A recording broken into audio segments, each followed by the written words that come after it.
Hello সবাইকে, good morning. কেমন আছো সবাই? আশা করছি সবাই খুব ভালো আছো। আমি তো ভীষণ ভালো আছি। আজকের দিনটা ছিল 25শে ডিসেম্বর। তো সেই উপলক্ষে সকালবেলাতে দেখো এক কাকু খেজুর গুড় নিয়ে এসেছিল। তো কাকুর কাছে নিলাম খেজুর গুড়। আর এই যে আমাদের মাসি এনেছে মাছ, দেখতেই পাচ্ছ এখানে কত রকমের মাছ আছে। কাতলা মাছ, মিরকে মাছ, ওইদিকে তোমার আছে পিউলি মাছ। তো আজকে ছোট মাছ নিব না, তো বড় মাছও বেশি নিব না, অল্প নিব। তো সেই কারণে মাসিকে বললাম যে বড় কাতলা মাছটা কেটে আমাকে অল্প দাও, যেহেতু আজকে আমাদের বাড়িতে চিকেনও রান্না হবে। তো এত মাছ কে খাবে? তো মাছ মাংস কেন একসঙ্গে রান্না হচ্ছে সেগুলো তো তোমাদেরকে পরে অবশ্যই বলবো। তার আগে দেখো এতটুকু মাছ আমি নিয়েছি।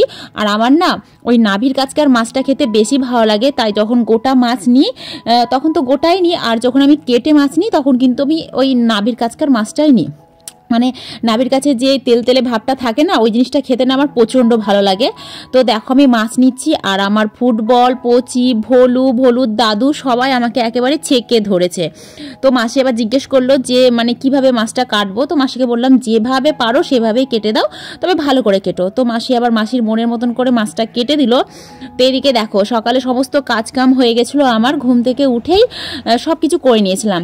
তারপরে মাছ এলো, গুড় এলো, তো গুড় নিলাম, মাছ নিলাম। তো এখন দেখো দুধ নিয়ে এসে দুধটা বসিয়ে দিলাম গ্যাসের ওপরে, কারণ দুধটা দিয়ে আজকে পায়েস রান্না হবে। তো চলো আজকের দিনটা কি দিন ছিল তোমাদেরকে আমি বলে দিই। তো আজকের দিনটা ছিল হচ্ছে আমার সেকেন্ড বার্থডে বলতে পারো। হ্যাঁ, এবার হয়তো ভাববে সেকেন্ড বার্থডে মানে হচ্ছে আমার মানে জন্মদিন তো হচ্ছে 21শে ডিসেম্বর, কিন্তু আজ থেকে প্রায় 16 বছর আগে আজকের দিনে আমি মরতে মরতে মানে বেঁচে এসেছি। হ্যাঁ, তো সেই কারণে বলতে পারো আজকের দিনটা হচ্ছে আমার সেকেন্ড বার্থডে। হ্যাঁ, তো আজকের দিন আমার সাথে কি হয়েছিল না হয়েছিল সেটা তোমাদেরকে এখন কিছু শেয়ার করব না, একটা সময় যখন আসবে তখন ঠিক শেয়ার করব। তো আজকের দিনে যাই হোক মানে এমন পরিস্থিতি হয়েছিল আমার, যে আমার মানে পুরো ফ্যামিলির কাছে খবর চলে গেছিলো যে আমি মারা গেছি। আমার দিদা, আমার মানে মামি দিদা সবাই মানে কাঁদতে কাঁদতে আমাকে লালবাগ হসপিটালে দেখতে এসেছিল। কারণ আমি প্রথমে গেছিলাম জ্যাগঞ্জ হসপিটালে, আর জ্যাগঞ্জ হসপিটাল থেকে আমার অবস্থা খুব খারাপ দেখে আমাকে লালবাগ হসপিটালে ট্রান্সফার করে দিয়েছিল। তো যাই হোক সকাল আমি 9টার সময় মানে জ্ঞান হারিয়েছিলাম, আর সন্ধে 5টার সময়তে, মানে শীতের দিন তো সন্ধে 5টার সময়তে আমার জ্ঞানটা ফিরেছিল। তো তার মধ্যে কি হয়েছিল না হয়েছিল আমি কিছুই জানি না। হ্যাঁ, তো যাই হোক মানে তখন তো অত ফোন টোন ছিল না। হ্যাঁ, বুঝতেই পারছো 16 বছর আগেকার ঘটনা। তো তখনকার দিন অত ফোন ছিল না। আমার দিদার বাড়িতে যাই হোক কোনোরকমভাবে খবর গেছে যে আমি নাকি মারা গেছি। তো সবাই কাঁদতে কাঁদতে আমাকে দেখতে এসেছিলো, এমনকি আমাদের পাড়াতেও সেই খবরটা ছড়িয়ে গেছিলো যে আমি মারা গেছি। মানে অবস্থাটা এতটাই খারাপ হয়ে গেছিলো আমার, মানে হাত পা বেঁকিয়ে, মুখটুক বেঁকিয়ে, মুখের মধ্যে দিয়ে মানে কি বলবো ফ্যাবড়া ট্যাবড়া বেরিয়ে গিয়েছিল। তো যাই হোক একেবারে সবাই তো মনে করেছিল যে আমি হয়তো মারাই যাব, এরকম একটা ব্যাপার। হ্যাঁ, কাঁদাকাটি লেগে গিয়েছিল। অবশ্য সেগুলো আমি কিছুই দেখতে পারিনি, কারণ আমি তো অজ্ঞান অবস্থায় ছিলাম। পরে যখন আমার জ্ঞান ফিরেছিল তখন আমাকে বলেছিল, এমনকি আমি 7 দিন আমি লালবাগ হসপিটালে ভর্তিও ছিলাম। হ্যাঁ, তো যাই হোক 7 দিন পর সুস্থ হয়ে বাড়িতে এসেছিলাম।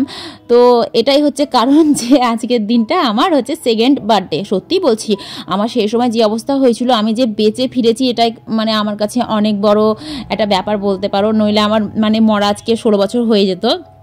তো সেই কারণেই বললাম হচ্ছে আজকে আমার সেকেন্ড বার্থডে। তো আমার আজকে সেকেন্ড বার্থডে হিসাবে দেখো আজকে আমি বার্থডে আমি এত কিছু রান্না করছি। প্রথমে রান্না করলাম হচ্ছে তোমার পায়েস রান্না করলাম, তারপরে দেখো মাছের ঝোল রান্না করছি। তো ভালো মন্দ তো একটু খেতেই হবে, তাই না? সেকেন্ড বার্থডে বলে কথা।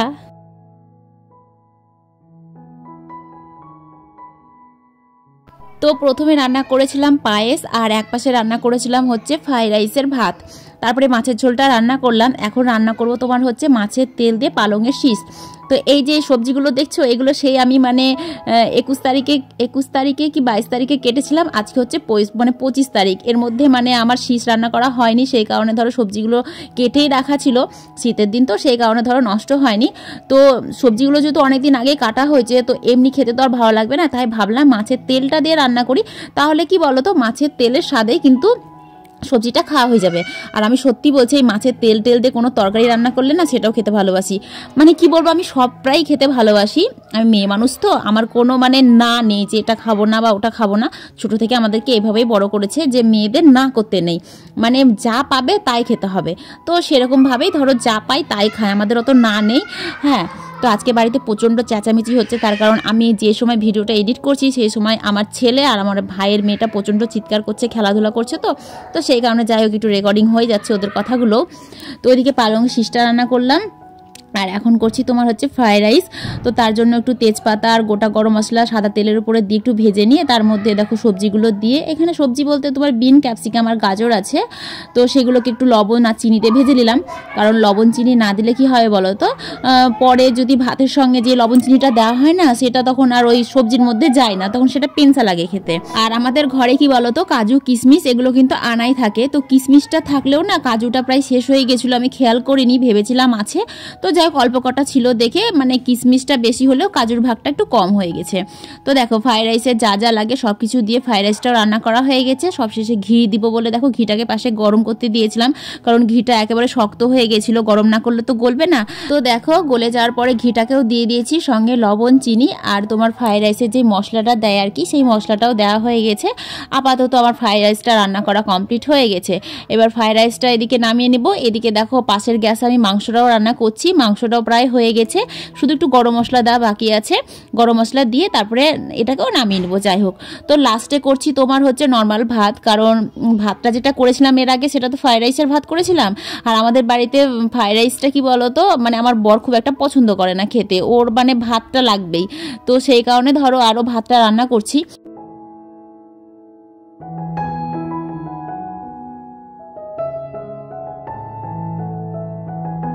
তো দেখো রান্না বান্না সব কিছু হয়ে গেছে। তো ভাবলাম সবজি পাতিগুলো গুছিয়ে রাখি, এমনিতে তো আজকে রান্নাঘরের অবস্থা একেবারে বেজায় খারাপ হয়েছিল।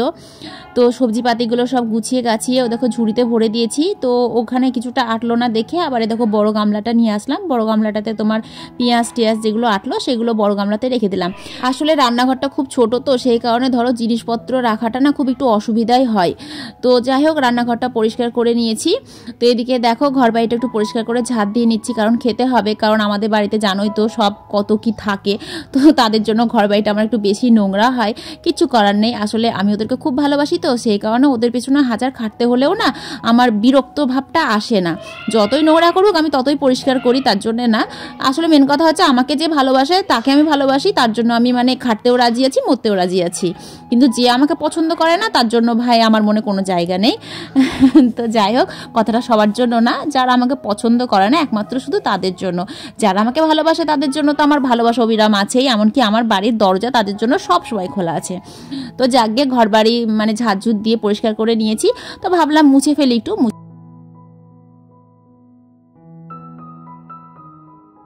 তো দেখো কি কি রান্না করেছি। এখানে ভাত করেছি, ভাতটা করে ভাতটাকে উপর দিয়ে রেখেছি, আর ওপরে সব সবজিপাতিগুলো তুলে রেখেছি, কারণ ওপরটা পরিষ্কার করা হয়ে গেছে, মোছা হয়ে গেছে। তো এখানে আছে তোমার হচ্ছে পায়েস, আর এখানে আছে তোমার হচ্ছে আলু দিয়ে লাল লাল করে তোমার ওই মাছের ঝোল রান্না করেছি, কাতলা মাছের ঝোল। এখানে আদা জিরে বাটা দিয়েই করেছি, বেশি কিছু দিইনি। আর এখানে তোমার এই মাছের তেল দিয়ে পালং শীষটা করা আছে। আর এই যে বড় কড়াইটাতে তোমার হচ্ছে ফ্রাইড রাইস রান্না করে রেখেছি। আর তোমার এই পাশে আছে হচ্ছে মানে চিকেন। তো চলো চিকেনটাও দেখিয়ে দিই, চিকেনের কালারটা কেমন হয়েছে। তো এই দেখো আজকে শুধুমাত্র এইসবই রান্না করেছি। তো রান্নাবান্না করে আমার প্রচণ্ড খিদে পেয়ে গেছিলো, কারণ আমি দুটোর মধ্যে খাই। আর আমার বর জানো তো বাড়িতে এলেই ও প্রচণ্ড দেরি করে খেতে, ও প্রায় 4টে বাজিয়ে দেয়। তো খিদেটা সামলাতে না পেরে না আমি আর ছেলে জানো তো 2টোর সময় খেয়ে নিয়েছি। তো এখন মোটামুটি 2:30টা মতন বাজে। তো বাবু এতক্ষণে বাড়িতে এলো। তো কি করব, আমি বেশিরভাগ খিদে পেলে খেয়ে নিই, কারণ কি বলো তো সকালবেলা থেকে কিছু খাই না। তো ওই 2টো বাজলে না আমার এত খিদে পেয়ে যায়, তোমাদেরকে কি বলবো, থাকতে পারি না। তো সেই কারণে ধরো খেয়ে নিলাম আরও। আর না খেলে না তখন খিদেটা মরে গেলে পরে আর না খেতেই পারি না। তো আমার বর বলেই দেয় যে আমার জন্য বসে থাকতে হবে না, তোমার খিদে পেলে তুমি খেয়ে নিবা, কারণ ও জানে যে আমার মানে 2টো বাজলেই খিদে পেয়ে যায়। আর ও যেহেতু 4টে না হলে খেতে চায় না, তো সেই কারণে বলো তুমি আগে খেয়ে নিবা, খেয়ে দিয়ে আমার জন্য বসে থাকবা, আমি এসে তারপরে খাবো, তখন আমাকে খেতে দিবা। তো যাক আমার খাওয়া হয়ে গেছে, ছেলের খাওয়া হয়ে গেছে। তো গ্যাসটা আজকে প্রচণ্ড নোংরা হয়েছিল, মানে ওপরে পরিষ্কার করলে ঠিক মতন পরিষ্কার হতো না। সেই কারণে দেখো গ্যাসটাকে তুলে নিয়ে কলপারে এসে পরিষ্কার করে ধুয়ে টুয়ে নিলাম। এদিকে আমার বর স্নান করছে, তারপরে ও স্নান হয়ে গেলে ওকে খেতে দেবো।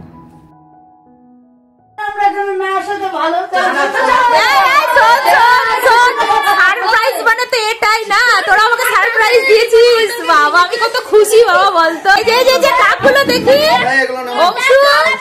বাবা কাপগুলো দেখাও। এই মানসী কাপগুলো দেখা, আমি ব্লগে দেখাবো। আমাদের ছেলে কাপ পেয়েছে,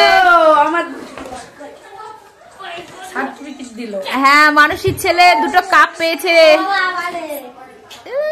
কাপগুলো দেখো কত সুন্দর সুন্দর।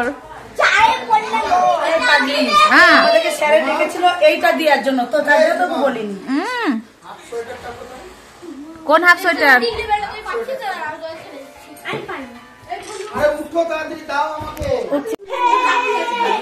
ও কালকে বললো, আমি শুনেছি, আমি মনে করছি ওর তো সাথে বল।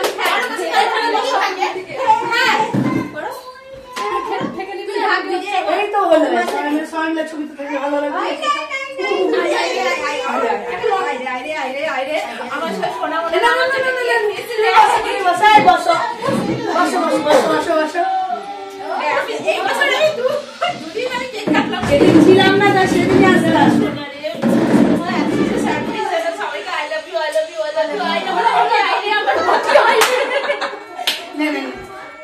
এই ফোনটা দে রে, ওদের একটা ছবি তুলে সারপ্রাইজ দিচ্ছে। আমার ধরা দিয়ে পাচ্ছিস না তোরা? হাই ভগবান,